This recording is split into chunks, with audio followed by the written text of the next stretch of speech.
começar a gravar, que já são 7 horas. Então vamos lá, pessoal, vamos começar a nossa aulinha. Nós paramos na... Professor, só deixa eu perguntar uma coisa. O resumo do senhor tem que vir até hoje, meia-noite, ou já acabou o prazo? Não, até hoje, meia-noite. Ok, obrigada.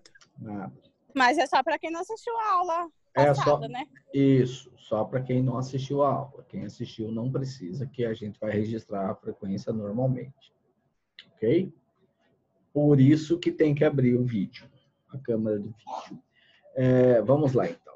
Na aula passada, nós estávamos discutindo sobre o poder constituinte originário e um debate que aconteceu, salvo engano, em 2014, sobre a possibilidade de se chamar um poder constituinte para tratar apenas e tão somente um tema, na época, seria a reforma política. Então, de um lado, nós tivemos o ex-presidente da República, Luiz Inácio Lula da Silva, defendendo a necessidade de que se fizesse a reforma política no Brasil através de uma constituinte que ele chamou de exclusiva. E, do outro lado, o ex-ministro do Supremo Tribunal Federal, doutor Aires Brito, dizendo que, neste caso, não existe essa figura de um poder constituinte para tratar apenas e tão somente de um tema. A partir do momento que se chama um poder constituinte originário, ou seja, ele vai escrever o texto de uma Constituição nova, ele é ilimitado, ele pode tratar de qualquer assunto pertinente a uma Constituição da República. Tá? Inclusive mudar para monarquia, parlamentarismo, e muda tudo. Tá? Então, ele não tem limites materiais, né?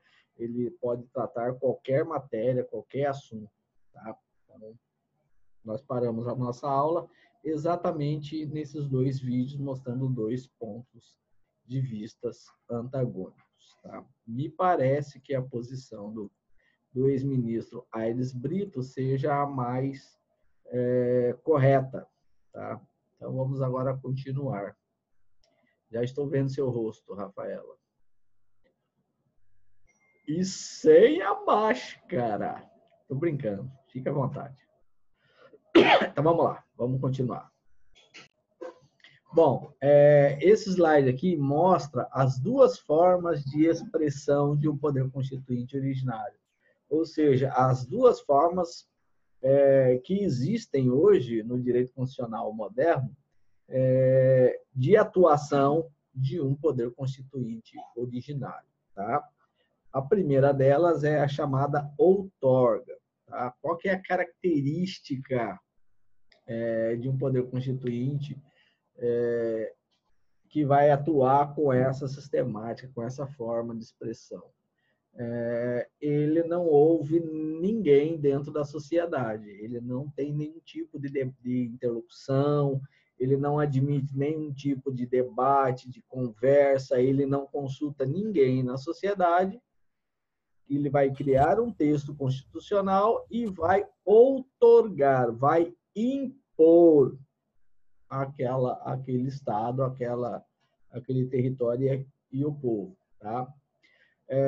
No Brasil, nós tivemos, reza a lenda, 3 constituições nesse modelo. A do Império, que é a primeira, de 1824, que o imperador... Tem um microfone aberto aí. Vou pedir para que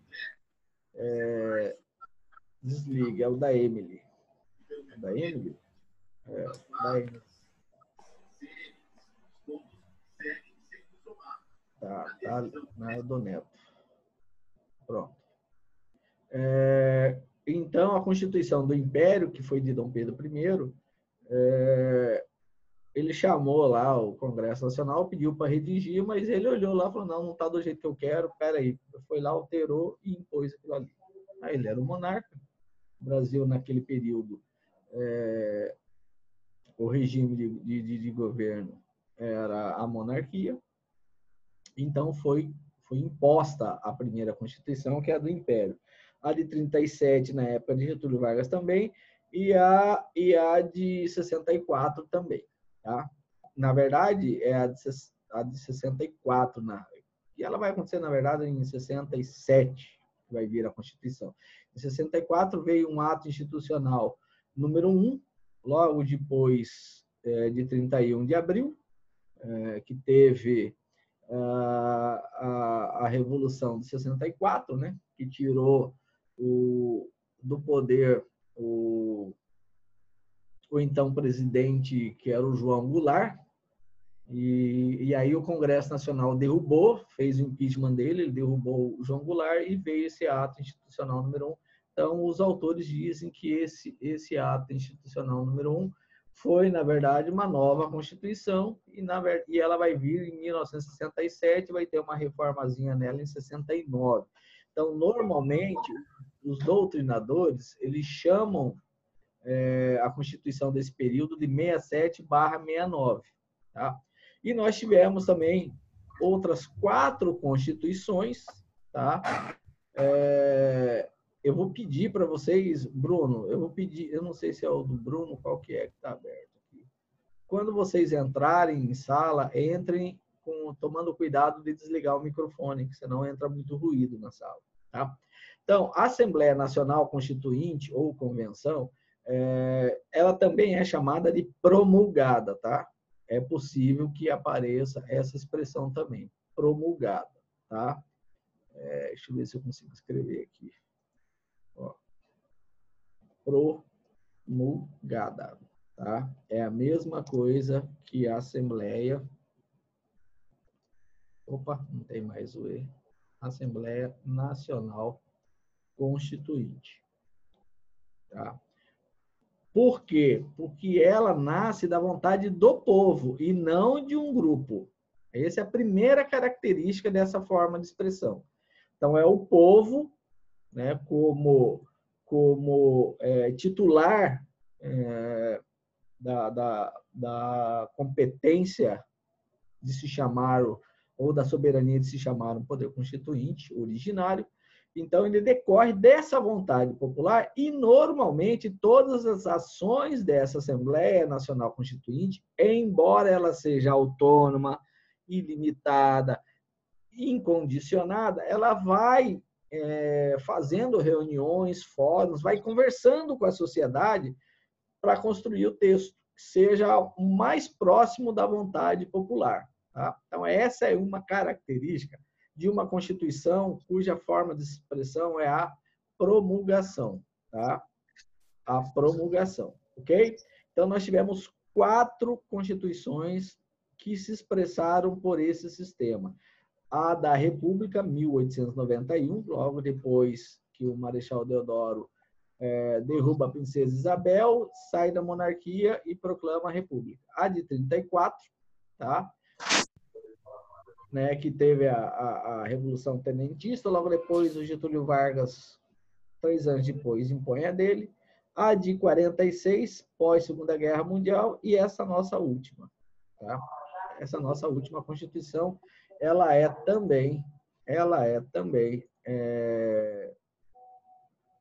se expressou por uma Assembleia Nacional Constituinte, portanto, ela é promulgada. Tá? Então, esse é o... Então, deixa eu tentar ver se eu consigo apagar esse cara aqui que apareceu. Estou apanhando aqui, pessoal.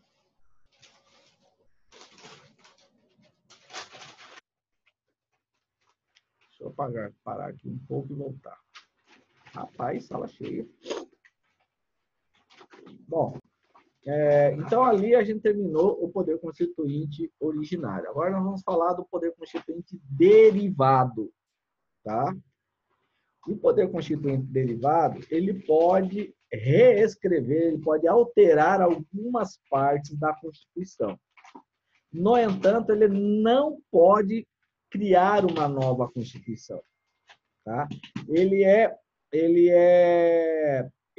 um poder constituinte de reforma, tá? De alteração de um texto constitucional. Tá? Por que se pensou num poder constituinte derivado? Tá? Porque os avanços da tecnologia, a tecnologia ela provoca mudanças na sociedade, e que essas mudanças que provocam na sociedade alteram as relações jurídicas entre o povo, entre os cidadãos, e o cidadão com o governo e o cidadão com as empresas. Então, essa relação que existe todos os dias dentro do Estado, elas vão alterando com o passar do tempo. Então, é importante que seja permitido uma atualização do texto constitucional para acompanhar essas mudanças que ocorrem em decorrência do tempo, tá? Então, a realidade do Brasil em 1988 era uma, né? Quando a gente sai de 1988 e vem para 2020, totalmente diferente, né? Então, é preciso que esse texto seja constantemente atualizado, tá?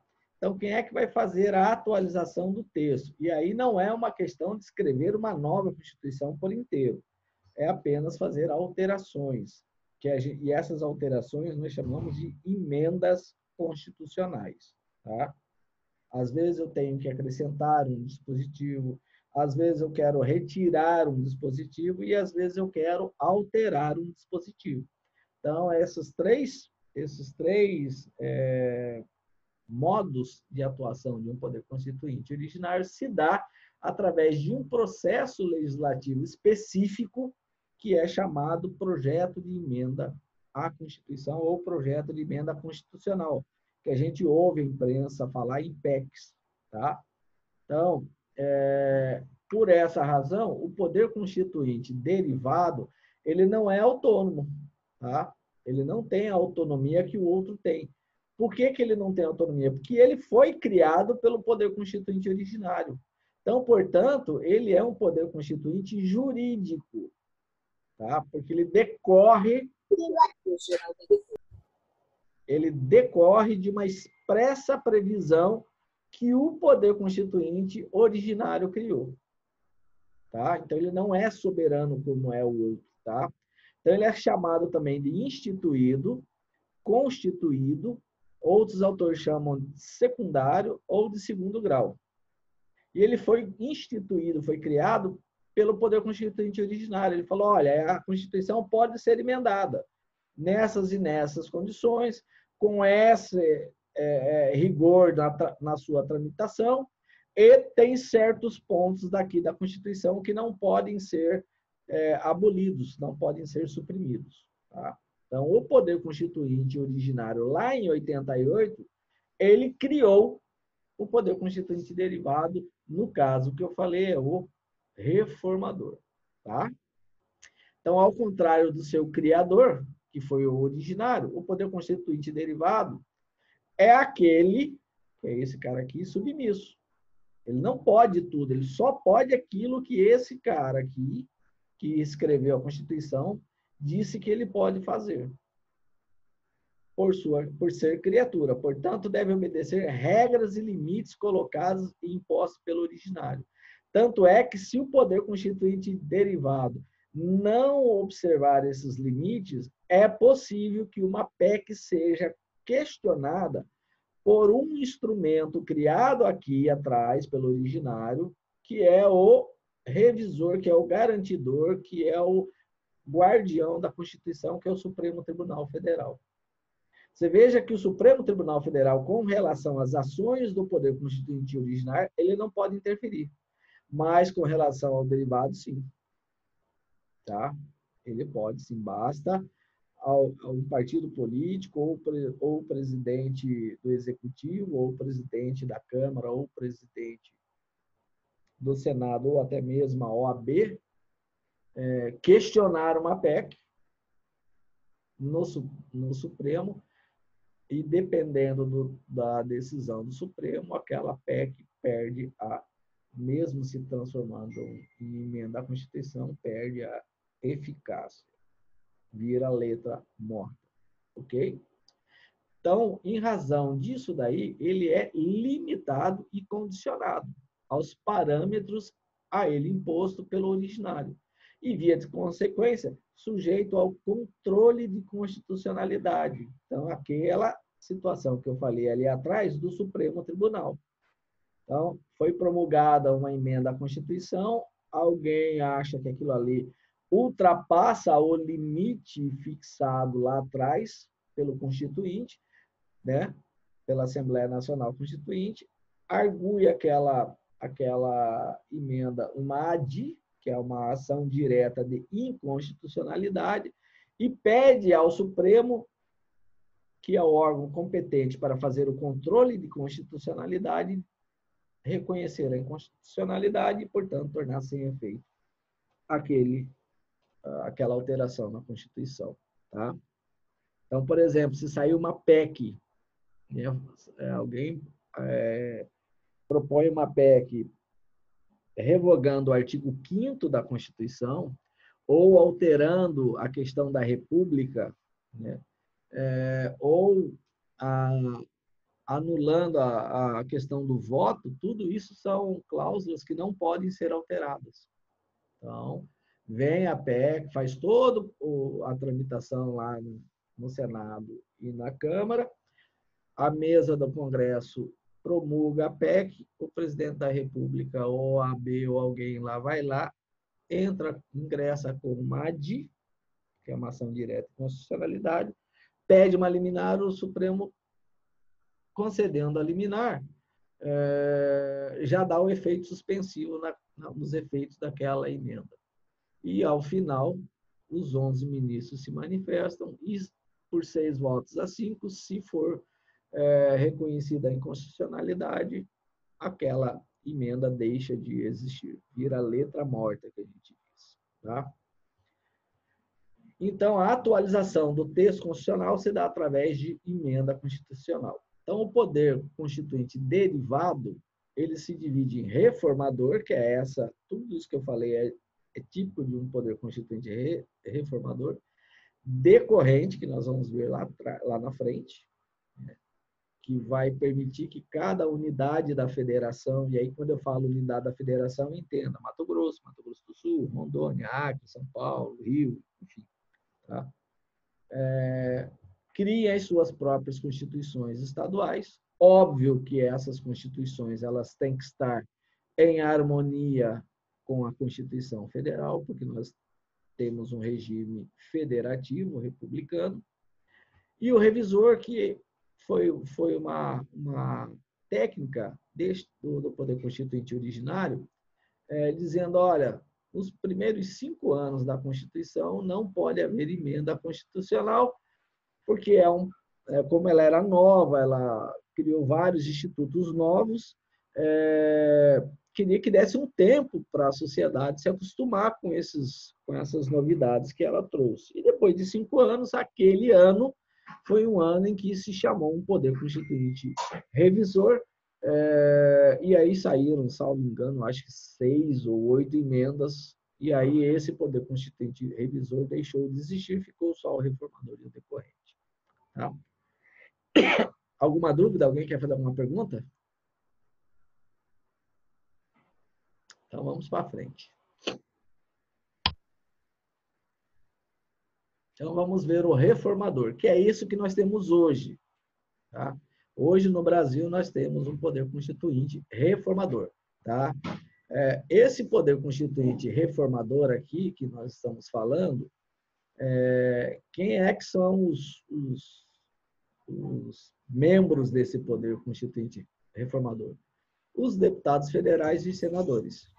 Tá? Eles são os componentes, os membros desse poder constituinte reformador. Ok? Tá? Tem a capacidade de modificar a Constituição Federal. Então, quando você elege um deputado federal e um senador, além das atribuições normais de um deputado federal, né, de fiscalizar o Executivo Federal, de propor leis, né, ordinárias, né, ele também acumula a função de poder constituinte reformador. Tá? Quando você elege um senador, ele além de acumular as funções de cuidar dos interesses do país nas suas relações internacionais, ele também é um membro do Poder Constituinte derivado reformador. Então, ele tem a capacidade, a competência de modificar a Constituição Federal através de uma solenidade própria.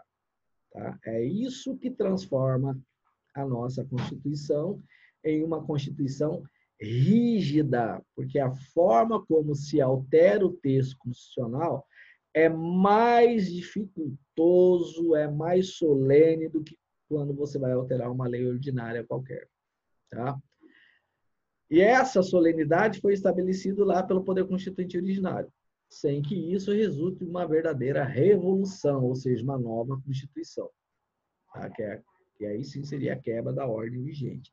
Por quê? Porque só um Poder Constituinte originário pode promover uma nova Constituição, que seria uma Constituinte revolucionária, porque histórica é só a primeira, que foi a lá de Dom Pedro I. Nós vimos isso na nossa aula passada. Tá? Olha o que o Pedro Lenza fala. O poder de reforma constitucional, ele está se referindo a isso, cara. Assim, tem natureza jurídica. Por quê? Porque está previsto dentro de uma norma jurídica, dentro da Constituição Federal. Ao contrário do originário, que é um poder de fato, ou seja, depende de um fato que vai acontecer num dado momento dentro da sociedade para que ele seja convocado. Tá? Por quê? Porque esse poder originário, ele é um poder político. Tá? E aí, político, novamente, aquilo que eu falei lá atrás. Olha, nós vamos falar muito de política. Não é política partidária, é político de polis, de cidadão, de exercício de cidadania. Tá? Ele também chama o Poder Constituinte de uma força ou energia social, porque é o elemento povo, num dado momento de sua história, que convoca uma Assembleia Nacional Constituinte. Tá? Como apresentado anteriormente, a manifestação do Poder Constituinte reformador, que é esse que nós temos hoje, se dá através das emendas constitucionais. Aonde que está previsto isso? Nos artigos 59, inciso 1º da Constituição e no artigo 60. Tá? Nesses dois artigos aqui, quando eu leio esses dois artigos, especialmente o inciso 1º do 59 e mais o 60 inteiro, nós vamos ver quais são as regras que foram impostas ao Poder Constituinte derivado reformador que limitam e condicionam a sua atuação. Nós vamos ver isso a seguir.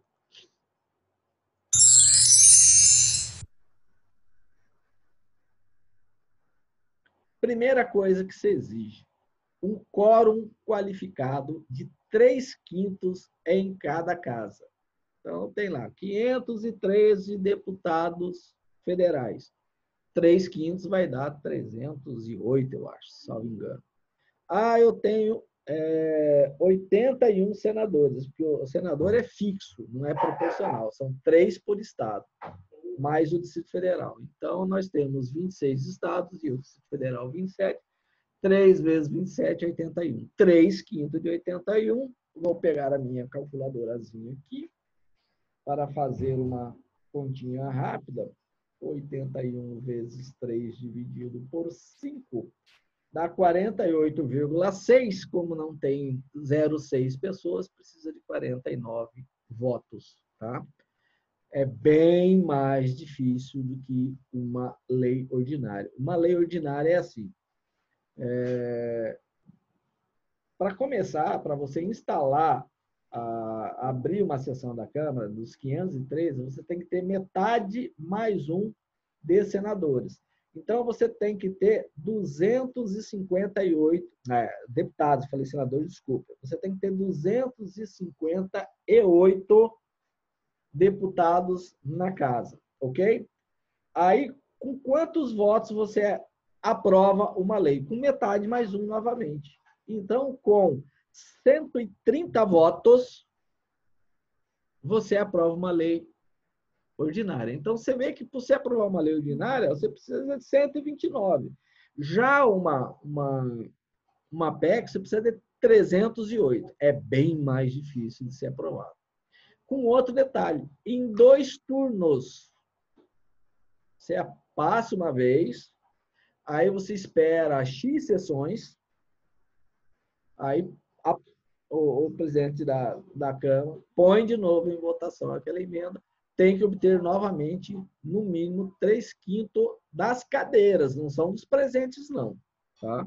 É diferente do outro. Você tem metade mais um, tem que estar presente metade mais um de todo o plenário, dos 513, e depois dos que tiverem lá, vamos supor que tenha aquela quantidade mínima, 130 votos, está aprovado uma lei ordinária. Tá? Outra situação. Se estiver declarado estado de sítio, o que é estado de sítio?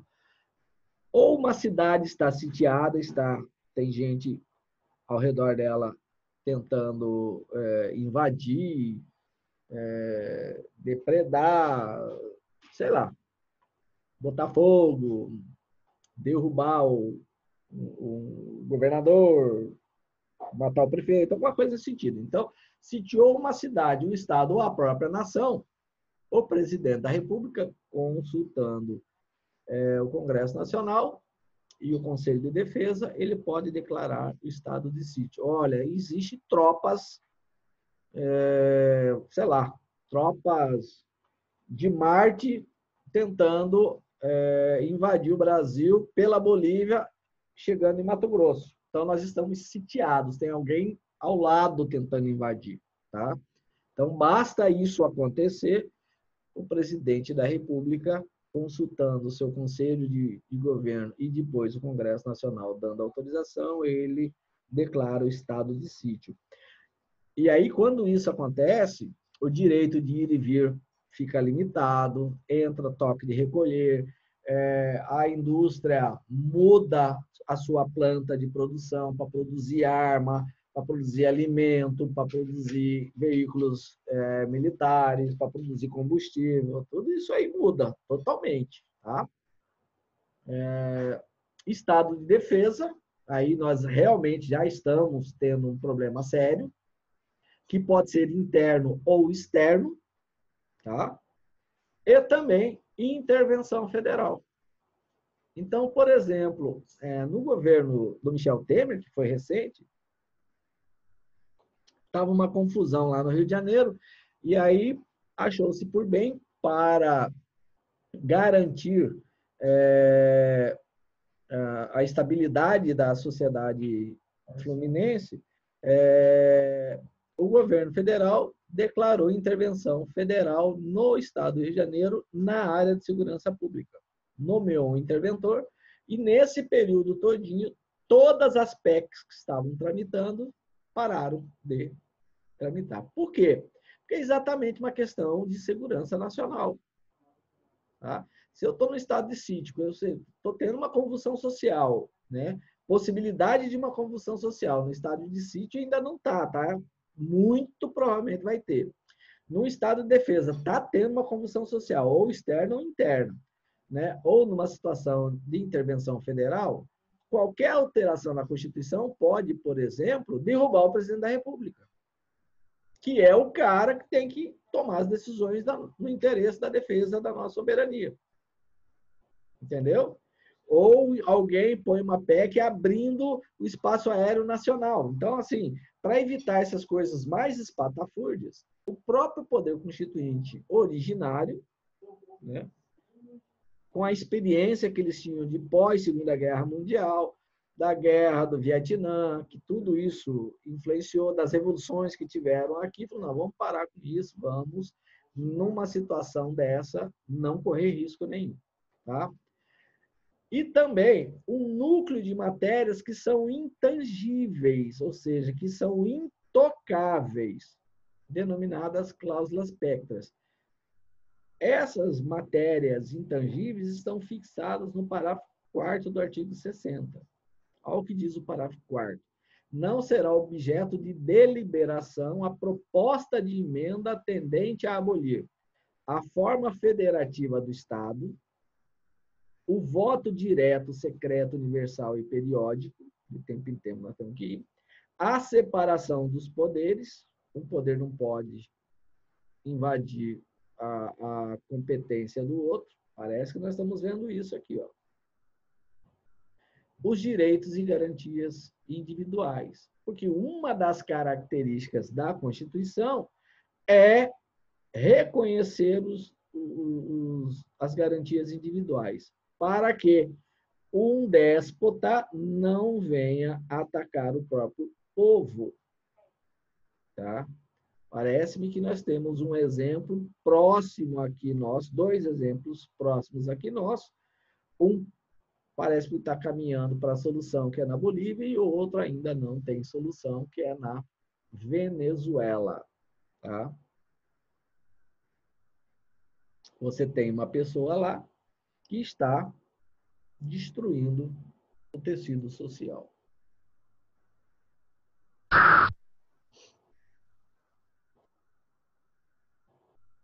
Bom, poder constituinte decorrente, tá?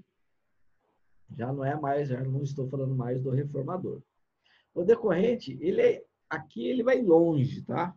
Eu vou meio que passar rápido isso daí, vou deixar para vocês lerem o que está isso tudo na apostila. Assim como nós temos um pacto federativo, ou seja, nós temos uma federação de estados que se uniram para formar uma união, que vai formar aquela silhueta do Brasil, tá? O poder constituinte originário falou, olha, cada estado membro, cada unidade dessa federação poderá ter a sua constituição estadual para atender a sua organização própria, como que vai estar divididos os poderes, o executivo, o legislativo, o judiciário, né? O seu sistema tributário, porque a própria Constituição, lá o poder constituinte originário, ele criou alguns tributos que são específicos dos estados. A União não pode interferir, entre eles o ICMS, tá?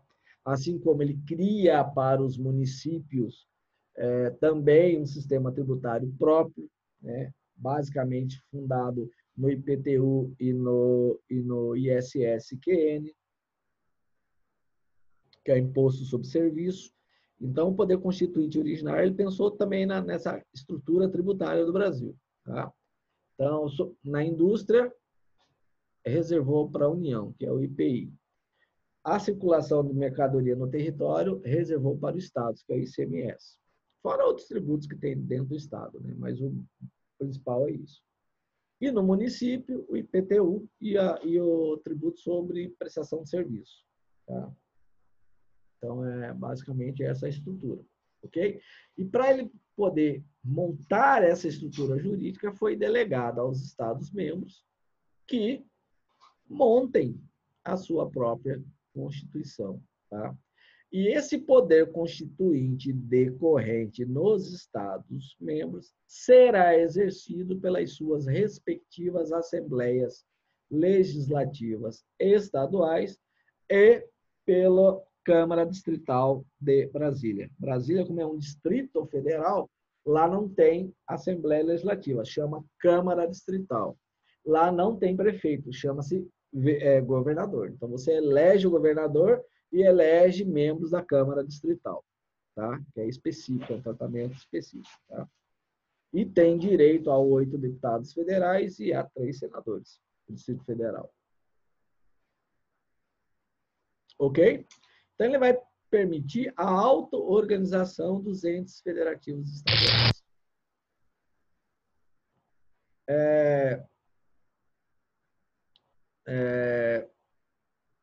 Eu vou passar uma informação que é uma curiosidade, que só Mato Grosso tem. Na época de que se estava construindo, estava redigindo a Constituição do Estado do Mato Grosso, a inflação era altíssima,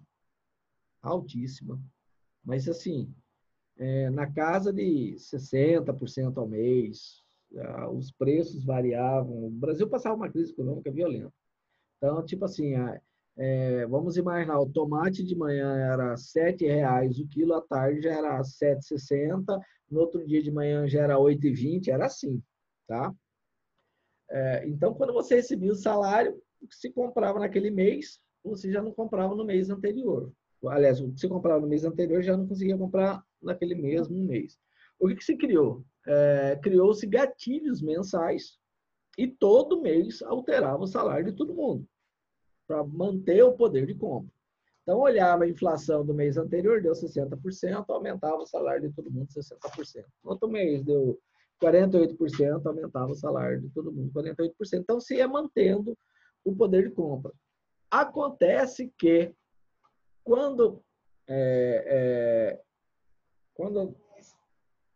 estamos escrevendo a Constituição do Estado de Mato Grosso, salvo engano, era governo Júlio Campos, eu posso estar enganado. Eu acho que era Júlio Campos ou era Carlos Bezerra, um desses dois aí. Eles atrasaram o salário de todo mundo, de todos os servidores do Estado. 6 meses. Tá? Então, quando você... E congelou o salário. O Estado... Parece que a minha internet deu uma instabilizada aqui. Então, o Estado não tinha dinheiro para pagar a folha.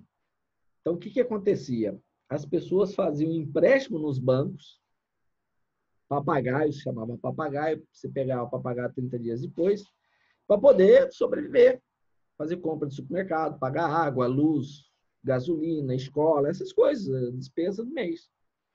Quando ia receber o salário, o juro daquele empréstimo já tinha comido tudo. Então, o que se criou dentro da Constituição do Estado de Mato Grosso? Que o Estado ele tem que pagar a folha dos 3 poderes, na verdade, passar os duodécimos do Legislativo e do Judiciário e pagar a folha do Executivo até o 5º dia útil do mês subsequente. Se pagar fora disso daí, ele é obrigado a pagar juros e correção monetária para garantir o poder de compra do salário dos seus servidores. Mato Grosso é o único estado que tem isso. Só que Mato Grosso também nunca pagou isso. Tá? Então, é normal, é usual você ver assim, tem um servidor lá da Secretaria de Administração. Ele tem um crédito com Mato Grosso de R$100 mil. Porque está acumulado em não sei quantos anos de reiterados atrasos e juros em cima desse atraso no seu salário. Aí Mato Grosso emite uma certidão dizendo, realmente eu devo, porque está na Constituição, eu devo isso para essa pessoa. E aí ele negocia no mercado. Tá? Então, às vezes, você vê assim, tem fulano que tem R$1 milhão. Porque é juros, sobre juros, sobre juros. 30 anos, ainda pega uma fase que a inflação era gigantesca. Então, dá esses valores estratosféricos. Tá? Então, quando vocês virem isso, lembre-se dessa aula que eu estou falando hoje. Tá?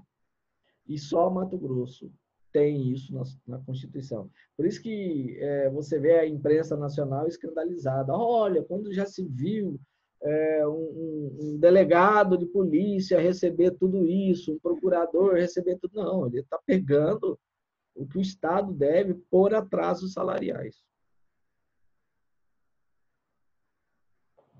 Tá? Então, o Poder Constituinte originário, ele reconhece a auto-organização de cada Estado-membro. Então, como que ele vai organizar o seu Poder Judiciário, a sua Assembleia Legislativa, o seu Executivo, os seus órgãos de controle externo, os seus órgãos de controle interno, tudo isso daí. A administração, como que vai operar. O autogoverno, tá? Então, como que vai operar a Assembleia Legislativa, como que é o regimento interno da casa, o executivo, o governo do estado, o judiciário, o tribunal de justiça, magistrado, tudo isso está aqui. E a alta administração, tá? O executivo vai administrar o estado e as suas secretarias, né?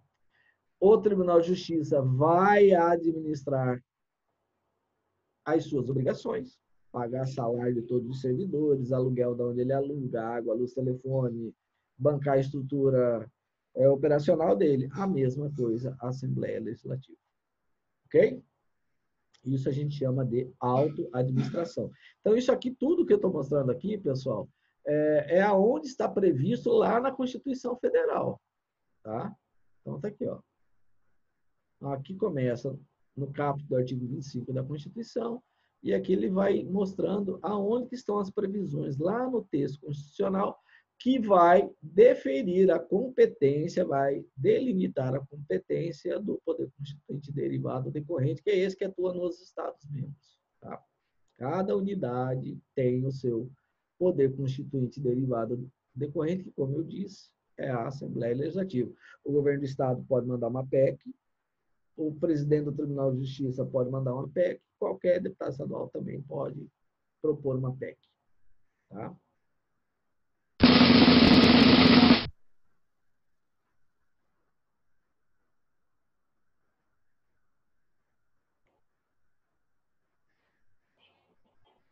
Então, ele cria aqui tipo assim, ó, da mesma forma como o poder constituinte originário se encarrega da organização estrutural da unidade da federação, uma vez que estabelece a Constituição Estadual do ente federativo. Tá? Né? E sempre ele vai limitar, assim como ele limita o reformador, ele vai limitar a atuação das Assembleias Legislativas, dizendo que, em decorrência do contido no artigo 25 da Constituição, que eles têm que observar os princípios desta Constituição Federal. Tá? Então, aí, o final do artigo 25, quando ele fala isso, ele limita a atuação, ele mostra, ele expressa o caráter derivado, condicionado e limitado do poder constituinte decorrente. Ou seja, vocês podem se auto-organizar do jeito que vocês quiserem. Você pode dizer, olha, vai ter um Tribunal de Contas do Estado, vai ter... o município pode criar o seu Tribunal de Contas do município, aí vai de cada um, como que eles querem fazer. Vai ter uma controladoria geral, o Ministério Público do Estado vai se organizar dessa forma, a magistratura aqui no Estado, o Poder Judiciário vai se organizar dessa forma. Então, ele vai dizendo, só que pode, mas não pode tudo. Tá? Por quê? Porque ele está condicionado e limitado pelo Poder Constituinte derivado. Tá? E aí vem aquela pergunta, mas o que seriam os princípios desta Constituição que fala o artigo 25?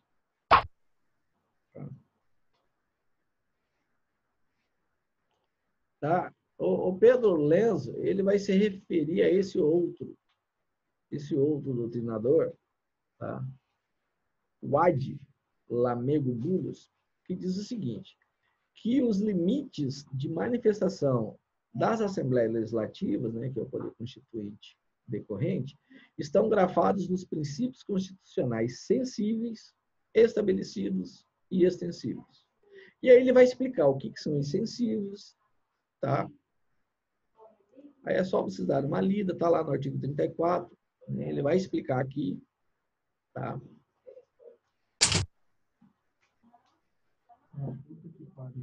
Os estabelecidos são os organizatórios, tá? Então, aqui, ó, repartição e competência da União, Estado, Município e Distrito Federal, o Sistema Tributário Nacional. Então, por exemplo, o Estado não pode tributar tributo que é especificamente federal ou municipal, ele pode os dele. A organização dos poderes, os direitos políticos, não pode legislar sobre nacionalidade, sobre direitos políticos, sobre direitos e garantias individuais, né? Sobre leis de organização do judiciário, sobre os códigos processuais, né? Direitos sociais não pode, isso aqui é específico da União, vai falar sobre a CLT e tudo mais. Ordem econômica, o Estado não pode emitir moeda. Da educação, tá? Porque é uma estratégia da nação. Ele pode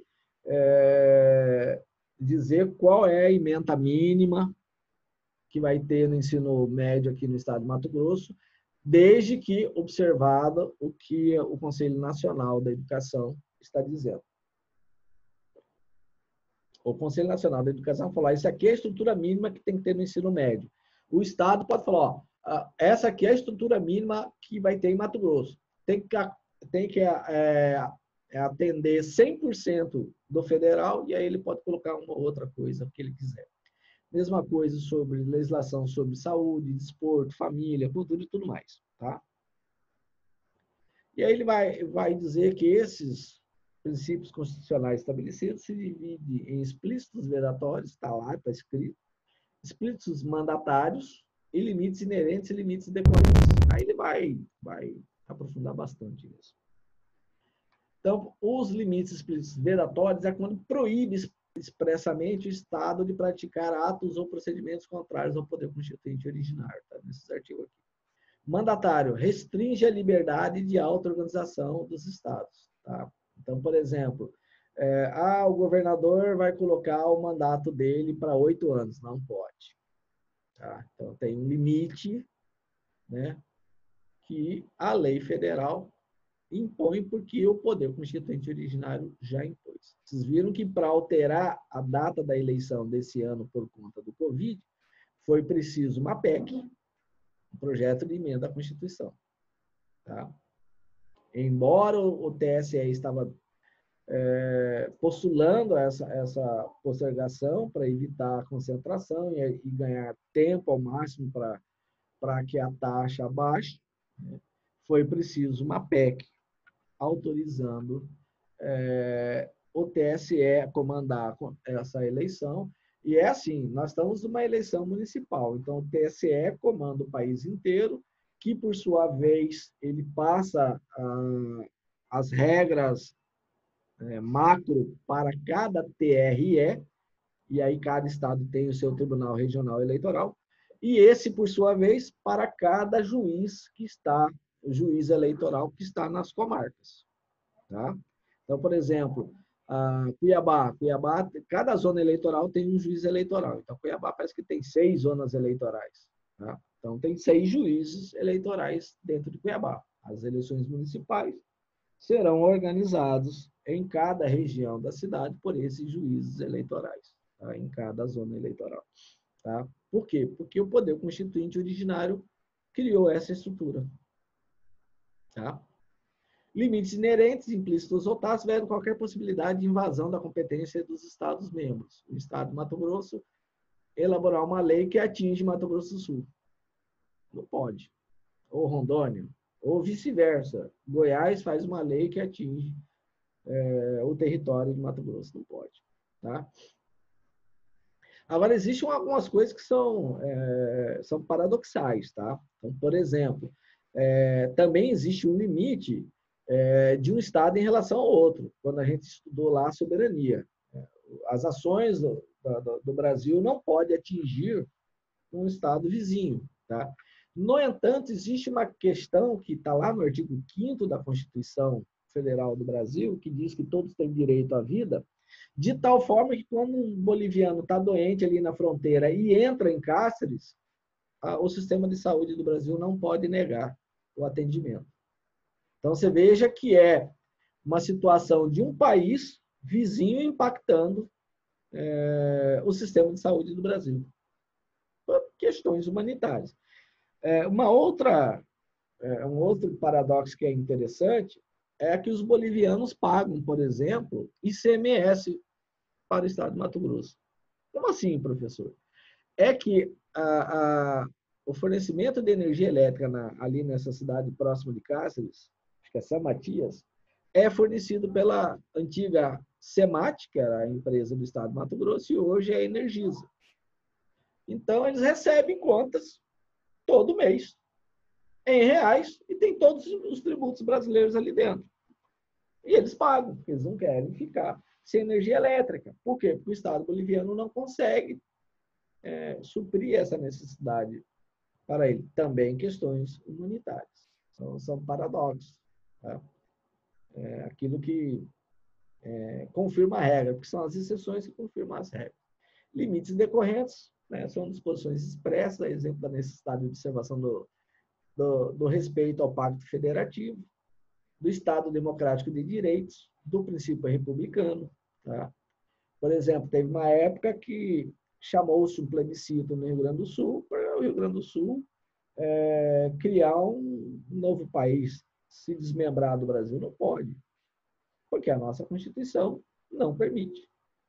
Está lá no parágrafo 4º do artigo 60, né? O sistema republicano e o pacto federativo.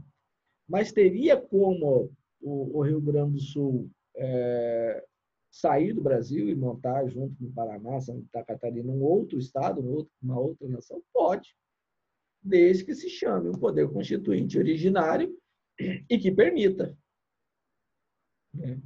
Ou que se faça uma revolução, uma guerra. Também pode, né? Fora isso, nas condições normais de temperatura e pressão da nossa atual Constituição, vão ficar só na vontade, porque não há possibilidade jurídica de se resolver essa vontade deles, ok? Não estou dizendo que não seja legítimo, nem que eles estão errados, só estou dizendo que não há uma possibilidade jurídica em razão do parágrafo 4º do artigo 60 da Constituição. Aí alguém pode falar, mas professor, e se revogar o parágrafo 4º do artigo 60 da Constituição, que impõe as cláusulas pétreas, né? As cláusulas inatingíveis? O próprio parágrafo 4º é uma cláusula inatingível. Porque se não fosse, bastava só revogá-lo e que aí você alterava tudo. Tá? Então, já para antecipar uma curiosidade nesse sentido, já digo que o próprio parágrafo 4º do artigo 60 é uma cláusula inatingível. Tá? O Estado Democrático de Direito, no artigo 1º da nossa Constituição, diz que a República Federativa do Brasil é um Estado democrático de direito. Esse é o conceito clássico do direito constitucional moderno. Tá? Um Estado democrático de direito diz que toda a estrutura de Estado da alta gestão se submete às leis. Tá? Ninguém está acima das leis. Nem o presidente da República, nem os membros da Câmara Federal, nem os membros do Senado Federal, tampouco os membros do Supremo Tribunal Federal. Porque se assim não fosse, nós não estaríamos dentro de um Estado democrático de direitos. Cada um exercia as suas funções ao seu bel prazer. Tá? Dignidade da pessoa humana. Tá? Então, os Estados-membros não podem legislar sobre dignidade da pessoa humana, nem violar a dignidade da pessoa humana. Da legalidade. Tá? Então, todas as ações da administração pública, seja federal, seja estadual, seja municipal, de qualquer dos seus entes, executivo, legislativo e judiciário, estão vinculados ao princípio da legalidade. Só podem fazer aquilo que a lei expressamente autorizar. Se não tiver lei, não pode praticar o ato administrativo. É diferente do direito civil, que rege a nossa vida no dia a dia. No direito civil, diz o seguinte, o cidadão pode fazer o que quiser, a hora que quiser, e se não quiser fazer, não é obrigado, a não ser em virtude da lei. Então, se você quiser assinar um contrato, você assina. Se você quiser romper o contrato, você rompe. Você faz o que você quiser. Você não tem obrigação de nada, a não ser em uma outra situação em que a lei te impõe. Tá? A questão da moralidade, isso aqui é um item muito aberto. Tá? Dá para se ter debates violentíssimos, acalorados em relação à questão da moralidade, mas está lá no artigo 37 da Constituição. Tá? Combate às desigualdades regionais, proteção do meio ambiente. Tá? Aí, os princípios constitucionais extensivos integram a estrutura da Federação Brasileira, exemplo da forma como se dá a investidura dos cargos eletivos, do processo legislativo, tá? Como que você cria uma lei no Estado, tá? dos orçamentos, como que cada estado vai montar a sua LOA, a lei do orçamentário anual, tá? Os princípios da administração pública, e aí vai embora. Tá? Finalmente, o artigo 11 do ato das disposições constitucionais transitórias delegou expressamente às Assembleias Legislativas Estaduais o exercício do poder constituinte derivado decorrente para elaborar as constituições do seu Estado-membro. Aquilo que eu já tinha falado. Então, aqui nós esgotamos o poder constituinte derivado decorrente dos estados, que ainda tem dos municípios também. Ok? Alguma dúvida? Isabela, Emily, Amanda, Joana, Lana, Cris, Rafaela. Emily, abre a sua câmera aí. Bruno, aí, Gabriele. Gilmara, tudo bem? Tava com sono? Tá cansada? Não. E aí, Isabela, tudo bem? E aí, Bruno? Bacana? Thaís, Emily, falta Thaís, Abri, Neto, Júlia. Thaís. Aí, Emily. Emily Villanova. Essa família é grande aqui, né, Emily?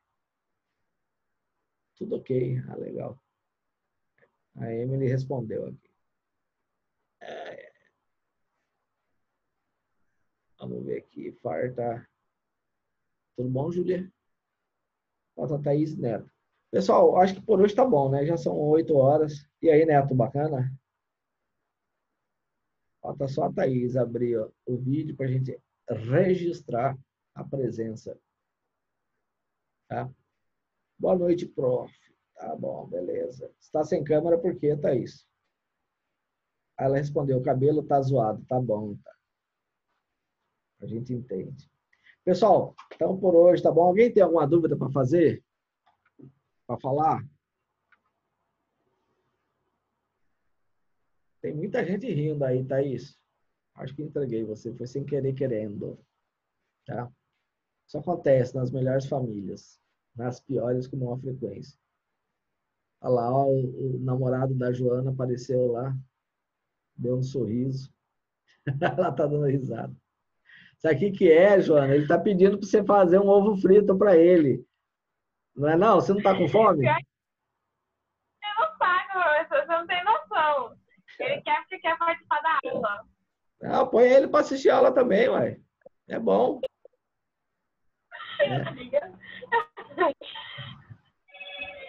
Mas então tá bom, pessoal. Vamos ficando por aqui. Até a próxima quarta-feira, se Deus quiser. Tá? Fiquem com Deus, cuidem-se. Já já a nossa curva vai estar melhorando. Esse tal do pandemônio vai embora. Tá? E aí a gente volta para as nossas aulas presenciais. Ok? Então, ó, um abraço a todos. Fiquem com Deus. Cuidem-se. Tchau, professor. Tchau, Boa noite. Rafaela. Boa noite. Tchau, professor. Boa noite. Boa noite, Lana. Tchau, Amanda. Falou.